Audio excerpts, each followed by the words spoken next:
Hey guys, welcome to Code Decode. Today we're going to start with Spring interview questions. Well, as usual, we'll start with basics and then we will go into a very deep level where we're going to understand each and every aspect of Spring, including AOP, the point cuts and everything. So stick with me. Let's get started. So the very first question that you may be asked in an interview is the very basic one. What is Spring Framework? So it's nothing but an open source Java application development framework. So very basic. It's nothing but a framework used for developers to develop Java applications. And why do we use it? Because it supports building of all type of Java applications like web application, database driven applications, enterprise applications and everything. So with Spring Framework, your life will become easy. Basically, a developer's life becomes easy because it's basically a whole set of all libraries and jars given to you as a gift that use this and build your application where you don't have to do all the basic stuff. You just need to do customizations according to your project or application needs. Now, you will be asked, what is the features of Spring Framework? So this is a very important question. Before actually getting into the Spring Framework, you should know basics of it. Why Spring Framework came into picture and why was it so popular? The very first reason why it was so popular is, first is it is lightweight. What is a framework? Framework is nothing but a collections of jars, libraries, so that to help you give you the basic configuration, so that upon that basic configuration you can build your application. Now, since it is lightweight, that means the jars or the libraries that they have used to give you the basic necessity is even less than 10 MBs. That means if jar size is small, that means combinations of jars will also be a smaller package and hence the whole framework becomes lightweight. So why is Spring lightweight? Because the jars used to build your basic framework is smaller in size. Specifically less than 10 MBs, and that is why you don't need heavyweight application servers to deploy these jars. So this is the basic you should know. Secondly, non-invasive. That means, like, do you remember when we used to write JDBC code, we used to extend so many classes, we need to have the driver class implemented, we have to use so much of boilerplate code written for the basic JDBC connections. Now, in Spring, did you ever see you have to extend anything or implement anything to make your class or Pojo capable enough to be a class in Spring Framework? No. The beauty of Spring Framework, it is non-invasive. It does not make you extend or implement any predefined classes. It is just a jar which you just put it in your build path and you're good to go. The third part is it is loosely coupled. Why is it loosely coupled? Because of AOP and dependency injections helps you create loosely coupled base code. You will be seeing AOP and dependency injection in few minutes. Then what is IOC? This is a very good feature of Spring. You should know this. That the very important feature of Spring is inversion of control.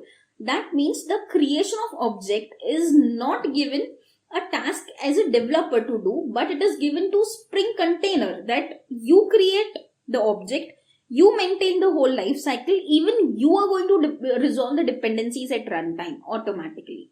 So that is inversion of control. That is also we are going to see with the live demonstration. Then the Spring container is the one who takes care of object creation, initialization and managing of object dependencies. Basically, the life cycle dependencies are all taken care of by Spring container. You don't have to do that. Last but not least, the very important feature that Spring provides you is AOP, which is nothing but aspect-oriented programming, which is nothing but the separation of concerns. What is concern? That is supporting functions like logging, transaction, security. You are separating those basic functions from the core business logic. So suppose if I'm a project manager, I want you to develop some application and with some this logic. Now, after that, I want that please also log all those things, like where the things are getting into the database, how many times your database is hit. You must note it down. You should log every time. Then you should not change your business logic. Rather, you should create another class, which class is capable enough to be intercepting the business logic when and whenever needed. So that is nothing but AOP. We are going to see very in-depth knowledge on AOP also. It's just an overview. like what are the features that Spring provides you. The Spring, why do you need Spring? Why was it introduced? Because it was lightweight, it was non-invasive, it was loosely coupled, IOC was there, Spring Container was there to help you reduce your task, and AOP was there to reduce your base code line, basically the code base, and segregate your functionality from your common logging and security and transaction implementations. Now, what are the different modules in Spring Framework? So, what is a Spring Framework? I've already told you. It is nothing but a pack of libraries and jars which gives you the basic requirement upon which you can do the customization so that you can create a project which is deployable. But what are the modules available in Spring Framework? You should know. What is internally your application is containing. So basically, Spring Framework consists of 4 major types of modules. First is the core container. I've told you what is container. Container is nothing but a way to have all your beans created, initialized, and then lifecycle maintained. So that is core container. It has been the core module, the context, application context, and bean factory. That is the context which you have in SPEL. That is basically the expression language. So this is the core container. There is data integration, which is the second module, which helps you connect with your database. There is web module, which helps you create the web applications. And there is other, which consists of REST all part, that is AOP, testing, JUnits and all integration to your application, JMS, messaging services, and integration to them. So that comes in other. So let's quickly see them in a quick side-by-side view. So core container is the module which provides in IOC and dependency injection feature to Spring. So if somebody asks you who is responsible to provide you IOC and dependency injection, that is the core container module, which is capable enough to give you this feature of IOC and dependency injection, which is the base of your Spring Framework. Also, bean factory and application context and SPEL is a part of core container only. Then you will ask me, if most of the things are there, what are the need of these other modules? So yes, when you want to interact your application with databases, so there must be something in that framework in terms of libraries or jars which will be making capable your application to connect with those databases. So what is that module? What is that package of libraries which helps your application interact with database? That is nothing but the data integration or data access module. So basically it will have nothing but libraries and jars which will help your application connect to your database. Then you will ask me, why web? Because this module provides basic support for web application development. Now, how does it do that? It is nothing but a web application context is there. Now, web application context is built upon application context of core container. So this provides application context. Upon this application context, web application context is created. And using that web application context, you are provided with complete MVC implementation so that you are capable enough to develop presentation tier. I have already told you about the 3 layers, right? The presentation tier, the persistent tier, the service tier, or where the logic is written. So the presentation tier is done with this MVC module, and it supports also integration with other frameworks like JSF and Struts. Now, there are some small other modules available in Spring Framework to make your life easy, and these modules are AOP. Then there is the integration with messaging like queues and all. You need to interact with the queue. Your application needs to have the interface to queues. Then messaging integration modules are also there. Then you need to use JUnits. So there must be some libraries in Spring Framework which will help your application be capable enough to be TDD oriented application. That is test driven development you should be able to do. In that particular case, you should have some jars capable enough to make your project testable. That particular jars will be present in some module called as testing module. So this was all about the modules which was present in the Spring Framework to make it a successful framework so that it can work nicely in a competitive environment in the world, IT world. So if you know the enough basics of Spring, let me quickly move ahead with the base of the Spring Framework, which is IOC. So I'll show everything in the live demonstration to you if the time permits. So what do you mean by IOC?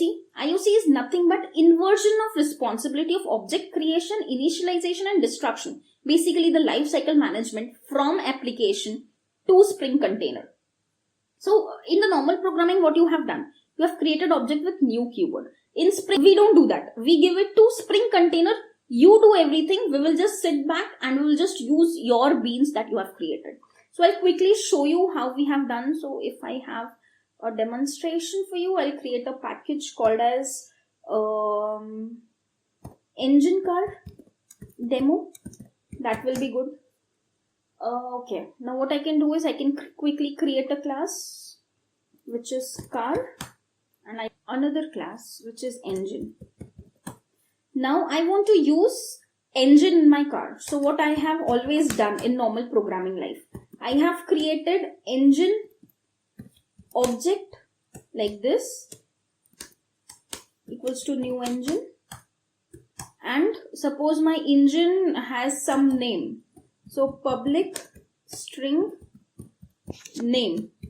What is my name? I can say hi, I am 1.5 liters VTEC engine. Simple. A simple name to my engine. I want to use this engine in my car. How can I do that? So engine dot name. Simple. And I can just print it up. So basically, now my car has an engine, and when I try to print it, okay, I'll also print in car.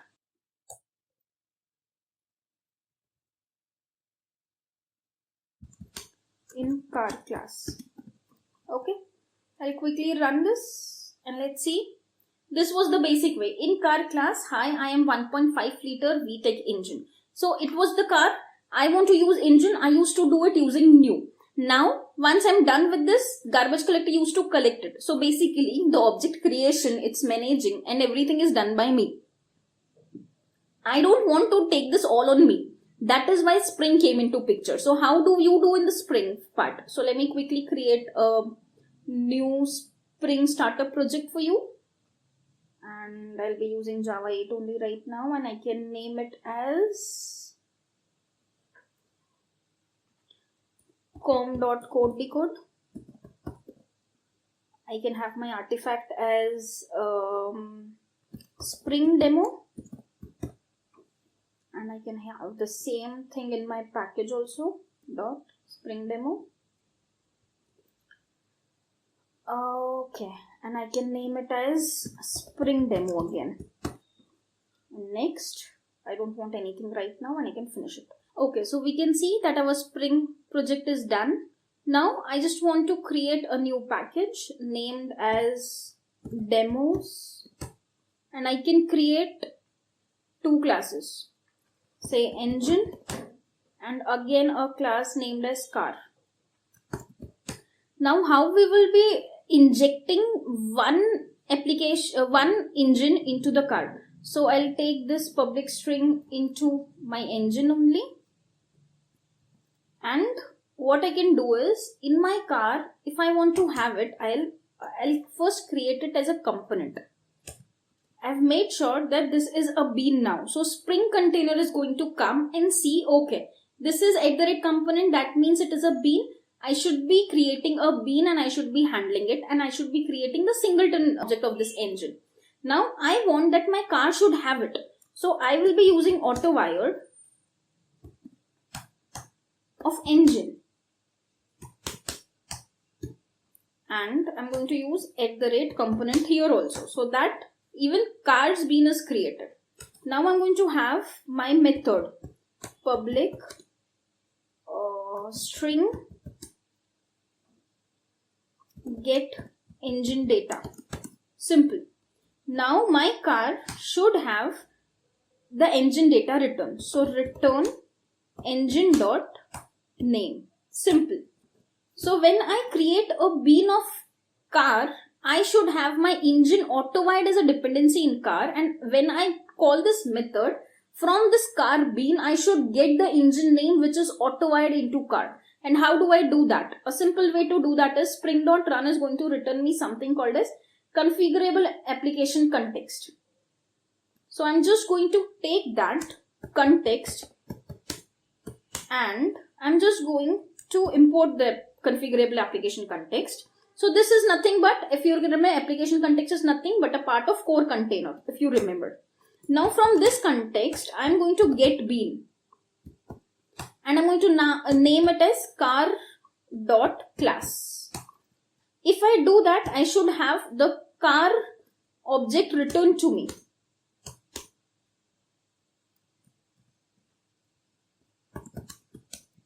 Now if I have that, I should be able to print the engine of car. So car.getEngineData.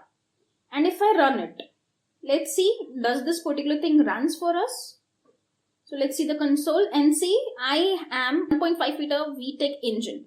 So I have just converted in front of you a simple newly created engine object. So what we have done here was, in the car we have created with the new. So everything I have to do. Now what I have done is, I have reduced my task. I have given it to the application context, or application context is nothing but the container, Spring container that run this application. And in your context, create two components or beans. With @component, you create beans. Create two beans and auto-wire car with an engine. So now my car is going to have an engine. There is no new keyword used all around. And now whenever with that particular car object, if I try to get the engine, I'm able to print it successfully. So with the car object, I'm getting the engine data. That is the beauty of Spring for you. We have much more things to cover. That is dependency injection, constructor injection, difference between them, but time is running out. If you want all these things, please let me know in the comment section. I'll create another video for the same.